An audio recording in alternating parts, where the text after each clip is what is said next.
Chapter 14. Dr. Dorian. The next day was Saturday. Fern stood at the kitchen sink drying the breakfast dishes as her mother washed them. Mrs. Arable worked silently.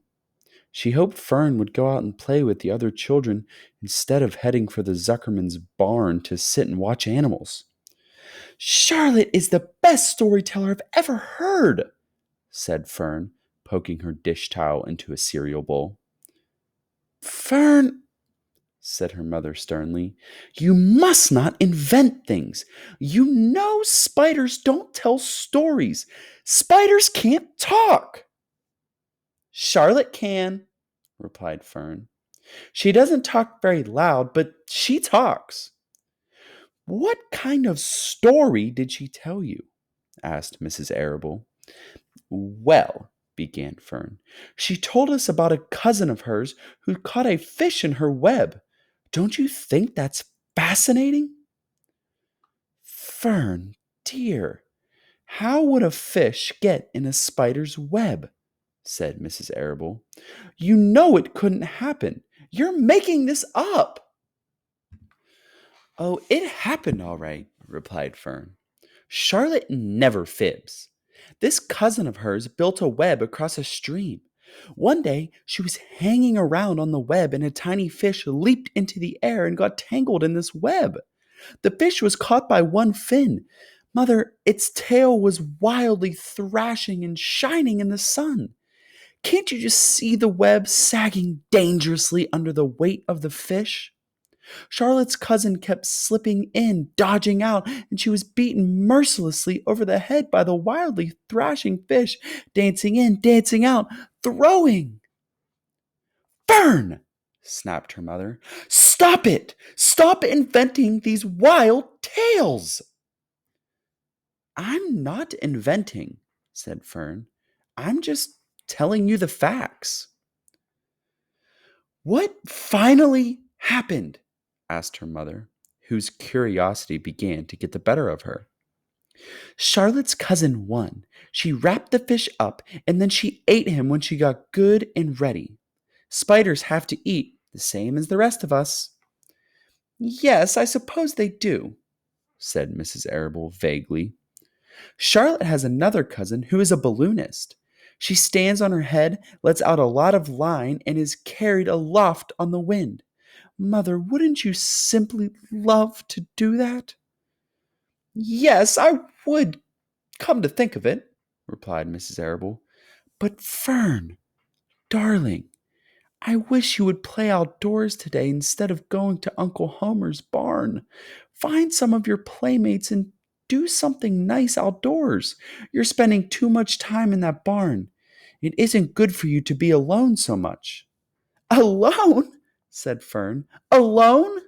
My best friends are in that barn cellar. It is a very sociable place, not at all lonely." Fern disappeared after a while, walking down the road toward Zuckerman's. Her mother dusted the sitting room. As she worked, she kept thinking about Fern. It didn't seem natural for a little girl to be so interested in animals.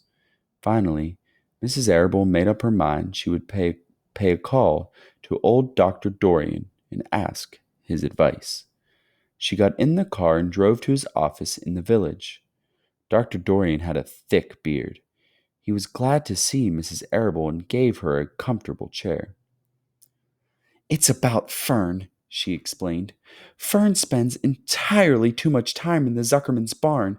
It doesn't seem normal. She sits on a milk stool in a corner of the barn cellar near the pig pen and watches animals hour after hour. She just sits and listens." Dr. Dorian leaned back and closed his eyes. "How enchanting!" he said. "It must be real nice and quiet down there. Homer has some sheep, hasn't he?" "Yes," said Mrs. Arable, "but it all started with that pig we let Fern raise on a bottle. She calls him Wilbur. Homer bought the pig, and ever since it left our place, Fern has been going to her uncle's to be near it." "I've been hearing things about that pig," said Dr. Dorian, opening his eyes. "They say he's quite a pig." Have you heard about the words that appeared in the spider's web? Asked Mrs. Arable nervously. Yes, replied the doctor. Well, do you understand it? Asked Mrs. Arable. Understand what? Do you understand how there could be any writing in a spider's web? Oh, no, said Dr. Dorian. I don't understand it. But for that matter, I don't understand how a spider learned to spin a web in the first place. When the words appeared, everyone said they were a miracle, but nobody pointed out that the web itself is a miracle. What's miraculous about a spider's web? Said Mrs. Arable. I don't see why you say a web is a miracle. It's just a web. Ever try to spin one? Asked Dr. Dorian. Mrs. Arable shifted uneasily in her chair. No, she replied, but I can crochet a doily and I can knit a sock. Sure, said the doctor, but somebody taught you, didn't they? My mother taught me. Well, who taught a spider? A young spider knows how to spin a web without any instructions from anybody. Don't you regard that as a miracle? I suppose so, said Mrs. Arable. I never looked at it that way before. Still, I don't understand how those words got into the web. I don't understand it, and I don't like what I can't understand. None of us do, said Dr. Dorian, sighing. I'm a doctor.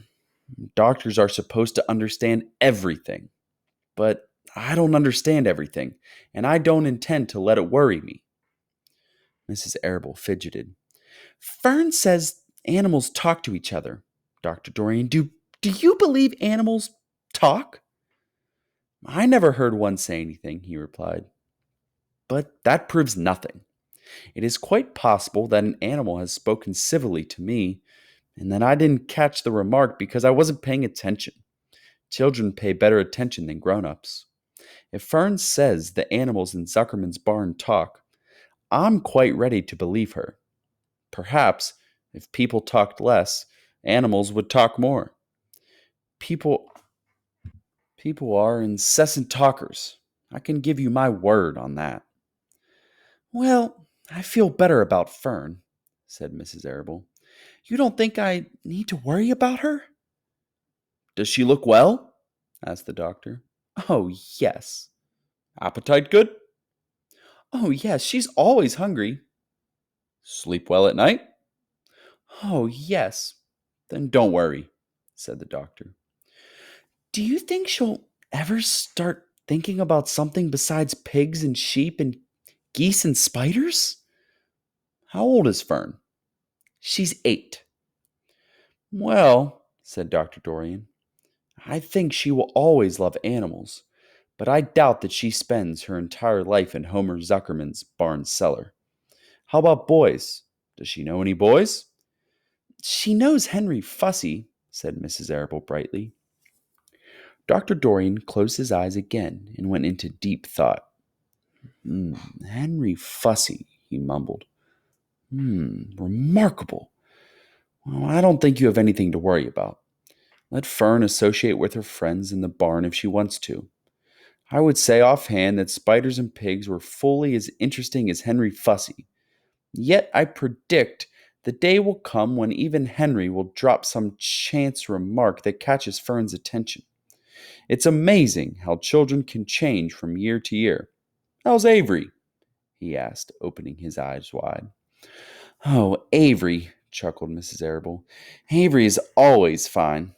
Of course, he gets into poison ivy and gets stung by wasps and bees and brings frogs and snakes home and breaks everything he lays his hands on. He's fine. Good, said the doctor.